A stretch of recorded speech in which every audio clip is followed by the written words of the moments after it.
Another year's passed unless another mid-Taylor Swift album has been dropped to commercial acclaim and critical blandness. Maybe another remake album to serve her artistic and monetary gain, but honestly, it's as okay as it was over a decade ago when it was originally released. Enough with my review. If you wanted a white guy to make low-effort content about music that acts like he's hip, cool, and progressive, then you should go watch Finn McKenty instead. While you're at it, go watch his wife talk about wokeness ruining everything on her own channel. You guys remember the Asian lady who are straight up being racist to Asian men? I'm watching her video and I've never seen this kind of person. It's quite creative. Let me show you. Mocking Chinese people is not that far off from actual Chinese people speaking actual Chinese, okay? Have you ever heard of a Chinese person speaking in a soft, mild-mannered, pleasant way? The answer is no. Trust me, I am a fan of the Chinese language. I like to learn about the etymology of Chinese derivative language because that was what I spoke in my home. I mean, like, a third of Vietnamese vocabulary is directly borrowed from Chinese, okay? Like, I'm not trying to be a fucking hater, I'm just keeping it real. Alright, so now that we have established the fact that her gibberish coincidentally sounds like Chinese people. We misunderstood her, okay? She's not racist. She's just dumb. Welcome back everyone to the channel. This is my second video about my yearly experience with music. This video will be split into 3 sections talking about artists I discovered or grew to love more, concerts, and the new releases of 2023 that I particularly enjoyed. Without any further shitty jokes, let's get into the artist section. Starting off is fictional J-rock band Kisoku Band from 2022's anime darling Bocchi the Rock. For being a fictional band, Kisoku Band at times feels like a very real band, due to how the real musicians behind the scenes have such palpable chemistry that comes from years of experience and love of the game. Their album released right at the tail end of 2022, so technically isn't eligible for this year's list. A fun fact I just learned is that track 10 on the album is written by the Peggy's frontwoman, Yuho Kitazawa. And it totally makes sense now why it feels exactly like a Peggy's track. If you want an opinion on the anime, then check out my video I did on it earlier this year. Next artist is the British shoegaze icon Slowdive. Slowdive have gone down as one of the most influential bands that you've never heard of. Not in the sense that they never experienced popularity, but instead they never experienced the level of popularity they deserved. It wasn't until years after their breakup in '95 that they reached that status with their cult classic sophomore album, Souvlaki. Another cult classic band that I discovered this year was slowcore band Galaxy 500. I already knew them from their song Tugboat that appeared in Perks of Being a Wallflower soundtrack, but I truly began to love them when I dug into their album today. A few artists I grew to like this year were Anti-Flag and Propagandhi. These artists were part of my journey through punk, hardcore, and more revolutionary music this year. A huge part of that journey this year was falling even more in love with Rage Against the Machine. This year to the point where their album Evil Empire is one of my all-time favorites. Also, seeing Bad Religion 3 times this year really cemented my love for them as well. The last artist I grew to love more this year was the goth and post-punk legends, The Cure. Their magnum opus, Disintegration, became another top favorite for me. An artist I discovered at the beginning of this year was the Beths, because Mr. John from ARTV had their newest album, Expert in a Dying Field, on his top albums of 2022 list. Another artist I discovered from a YouTube video was Panchico. I discovered them from Wang's video about their EP, Death Metal, which was almost lost to media and resulted in their return as a band almost 20 years later. Next artist is Japanese city pop legend Henri. I already knew about her track Windy Summer from my deep dive into city pop last year, but when listening to her album Timely this summer, it blew my mind. I heavily recommend that you all check it out. Our final artist here is the folk indie supergroup Boy Genius. They're a trio made up of Phoebe Bridgers, Lucy Dacus, and Julian Baker. I've been a fan of Phoebe since 2020, and when I learned about their debut album when it was coming out soon, I had to binge everything they had up to that point. I'll talk about it more later when I talk about this year's top releases. Next up, we have all the concerts I attended this year. Before I let the photo montage of the concerts play, I wanted to talk a little bit more about the bands that I saw that I'll never get a chance to see again. First up is the country gaze band Grave Saddles. If you watched last year's video, you'll remember all the praise and love I gave to Grave Saddles. Sadly, this year was the end of the band's 4-year lifespan after they released a new EP on their first ever record contract.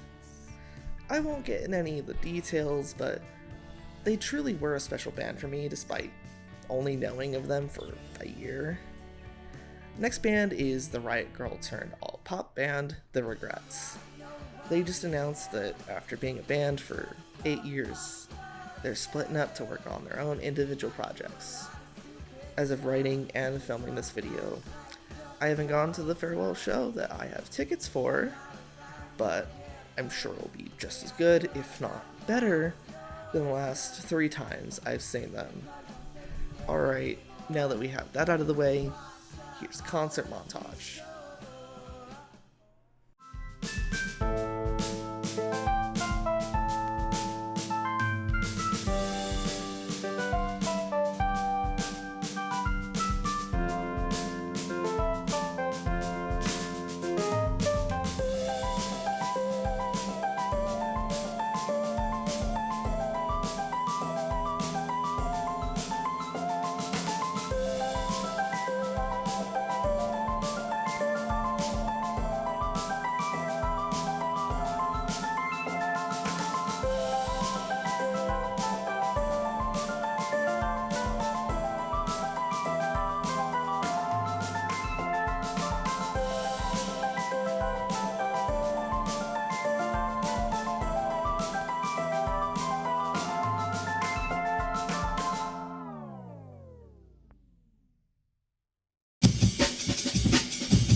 And now we finally reach the point of the video that you've all been waiting for. Top releases of 2023. First up on the list is an EP that came out completely out of nowhere for me this year. That would be the debut release from Smiling Broadly. Smiling Broadly is a brand new project from the extremely talented musician and video essayist Hazel. She previously released music under the name of Twinkle Park for almost a decade and felt like she needed to change things up for herself as an artist. What's insane to me is that the CEP is just the scraps that won't make it onto the future album. You know, judging by how good these songs are as scraps, I'm immensely excited for that album. This EP is a blend of some of the Vocaloid math rocky Midwest emo magic found in Twinkle Park, with a new mix of chaos and a mastery of her signature style. I recommend you check out the song Puke, 106% True Speed, if you're interested in what Hazel cooked up. Next up is the live audio tree session that Soft Blue Shimmer recorded and released earlier this year. This live EP is a perfect encapsulation of the beauty and awe that's experienced when seeing a Soft Blue Shimmer show. If you enjoyed their 2 previous albums or just want some pure shoegaze goodness, then I highly recommend this. This next album is the 3rd album, Catharsis, from math rock legends Covet. Catharsis is exactly what it says in the name. It is a transcendent work from the mind of Yvette Young. Her ability to write some of the most musical and creative passages ever played on a guitar inspires me so much as a musician. I also love the way she incorporates piano and violin into some of the gentler tracks. The ending track, Love Spell, goes so fucking hard, and even features saxophone on the song. So Much for Stardust by Fall Out Boy is the comeback album after their critically middling album, Mania. Oh boy, this is a return album. They steer away from their previous electronic and poppy sound and bring back the heavy guitars and live drums, while not being anywhere near their peak. This album is a great step forward into a new era for the band. Next up is That's Life from Fiddler. On this EP, Fiddler doubles down on their skate punk roots of singing about getting fucked up off alcohol and various drugs while making bad decisions. I can't think of another band that could, make something as life-ruining as that sound like a good time, like Fiddler does. Something that's a good decision, unlike what Fiddler sings about, is listening to Paramore's This Is Why. This Is Why is Paramore's return from their 5-year hiatus. the longest gap between Paramore albums. This album is the refinement of their experimentation on After Laughter, combining it with flavors of post-punk. Despite the short runtime, the album is packed to the brim with absolute bangers from front to back. Next up is Brighton indie rock's rising stars, Lovejoy, with their third EP, Wake Up and It's Over. Since their debut EP in 2021, Lovejoy had been on an absolute meteoric rise, and aren't stopping anytime soon. Wake Up and It's Over makes that fact very clear with the top-notch songwriting and monstrous production. Fun fact is, while in the process of writing this video, I found this promotional graffiti for the EP in a random LA neighborhood that makes no sense to have it. As I mentioned in the beginning of the concert section, this year marked the final release from Hemet, California's country gaze band, Grave Saddles. They released their final EP, There You Ain't, on Really Rad Records, their first and only label. I really love it, and even pre-ordered a cassette tape for the EP. I can only hope for a reunion or unreleased demos to release in the future, but that's really unlikely to happen.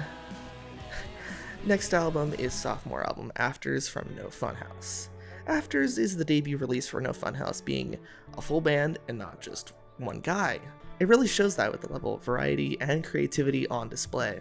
This album is a great blend of folk, country, and indie rock that results in being somewhat strange at times, but ultimately a great time.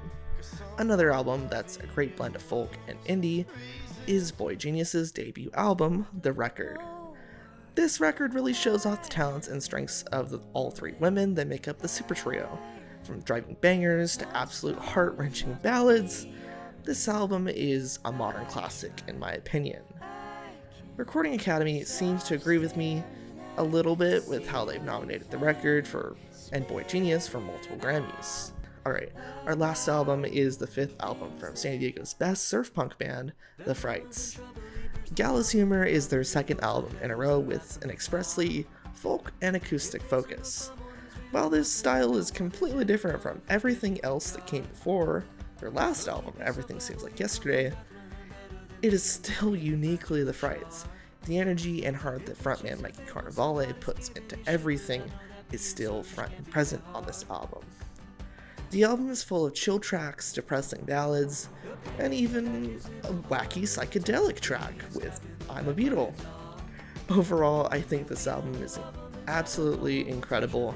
It features some of Mikey's best songwriting, despite it coming together in only 1 month.